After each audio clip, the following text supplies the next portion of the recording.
রাতে এই সূরাটি একবার পড়ুন, জীবনে কোনোদিন অভাব আর আসবে না। আপনার ঘরের মধ্যে কোনোদিন টাকা পয়সার খাবারের অভাব দেখা দিবে না।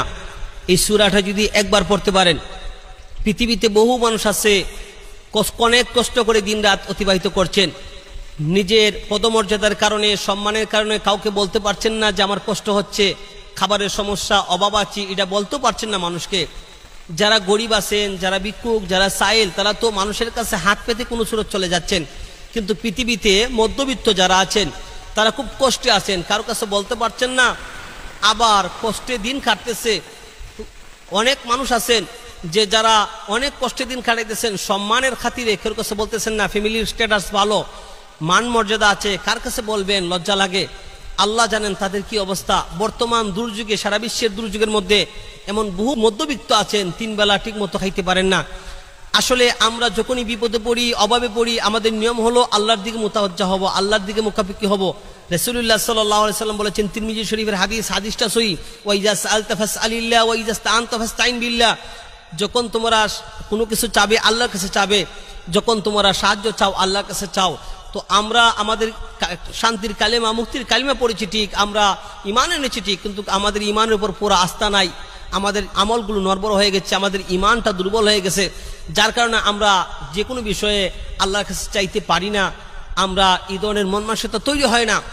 আমরা যদি আল্লাহর কাছে বলি, অবশ্যই আল্লাহ অভাব দূর করে দিবেন। আমাদের ঈমানটা নড়বড়। সাহাবায়ে কেরামের ঈমানটা ছিল ব্যতিক্রম। হযরত আব্দুল্লাহ ইবনে মাসউদ রাদিয়াল্লাহু তাআলা আনহুর কথা আল্লামা ইবনে আসাকির তরজমায়ে আব্দুল্লাহ ইবনে মাসউদ নামক কিতাবে উল্লেখ করেছেন। আব্দুল্লাহ ইবনে মাসউদের জীবনীর মধ্যে উনি লিখেছেন যে খলিফাতুল মুসলিমিন হযরত ওসমান গনি রাদিয়াল্লাহু তাআলা আনহুর জামানায় আব্দুল্লাহ ইবনে মাসউদ অসুস্থ হয়ে গেলেন। এমন অসুস্থ যে উনি আর দুনিয়ার থেকে বাঁচবেন না, চলে যাবেন। হযরত ওসমান গনি, যে নূরাইন, রাসূলের দুই মেয়ের জামাতা ওসমান গনি, গেলেন আব্দুল্লাহ ইবনে মাসউদকে দেখতে গেলেন, রুগী দেখতে গেলেন। রুগী দেখায় অনেক সব। আপনি যখন রুগী দেখতে রওনা দিবেন, আল্লাহর ফেরেশতারা, আসমানের ফেরেশতারা আপনার জন্য দোয়া করতে থাকবে। তো রুগী যখন আপনি দেখবেন, আল্লাহ আপনার সগীরা গুনাহ মাফ করে দিবেন। তো রুগী দেখাও একটা হক। তো ওসমানে গনি গেলেন, রুগী দেখতে গেলেন, গিয়া বললেন যে মা তাশতা, কি তোমার কি হয়েছে? আব্দুল্লাহ ইবনে মাসউদ বললেন যে যুনুবি, আমার গুনার শাস্তি। হযরত আব্দুল্লাহ ইবনে মাসউদকে ওসমানে গনি বললেন, উনি আমিরুল মুমিনিন, রাষ্ট্রপ্রধান, প্রায় অর্ধ পৃথিবীর রাষ্ট্রপ্রধান। ওসমানে গনি জিজ্ঞাসা করলেন যে মা তাশতাহি, তোমার চাহিদাটা কি? এই শেষ মুহূর্তে তুমি অসুস্থ, ক্লান্তি লগ্নে, তোমার কি চাহিদা? তখন আব্দুল্লাহ ইবনে মাসউদ রাদিয়াল্লাহু তাআলা আনহু বলেন, রহমাত রাব্বি, আমি আমার প্রভুর রহমত চাই।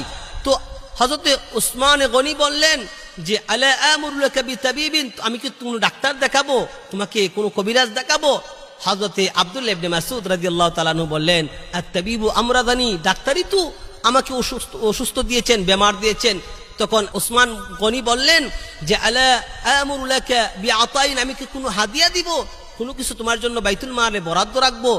বলেন লা হাজাতা লি ফিহি, আমার কোনো প্রয়োজন নাই, এগুলো লাগবে না, সরকারি কোনো মাল আমার লাগবে না, ধন সম্পত্তি আমার প্রয়োজন নাই।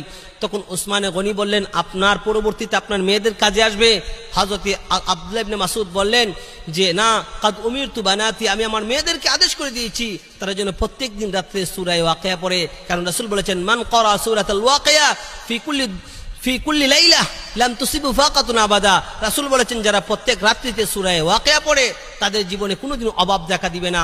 আমার মেয়েদেরকে আমি বলেছি। তাই সূরা ওয়াকিয়া যদি আপনি রাতের বেলায় পড়েন, একটা মাত্র আমল সূরা ওয়াকিয়া, আপনি প্রতিদিন সন্ধ্যার পর থেকে ঘুমানোর আগ পর্যন্ত যদি সূরা ওয়াকিয়া পড়েন, আপনার ঘরে কোনো অভাব থাকবে না। আলহামদুলিল্লাহ, আমাদের কওমি মাদ্রাসা, যতগুলা মাদ্রাসা আছে, প্রায় সবগুলা মাদ্রাসাতেই মাগরিবের পরে পরে সূরা ওয়াকিয়ার আমল রয়েছে। ইজতেমাই ভাবে, ইনফিরাদি ভাবে আমল করে থাকেন। আপনিও আপনার ঘরের মধ্যে সূরা ওয়াকিয়া পড়ুন, ইনশাআল্লাহ আপনার ঘরে আর রিজিকের অভাব হবে না, খাবারের কোনো সমস্যা হবে না।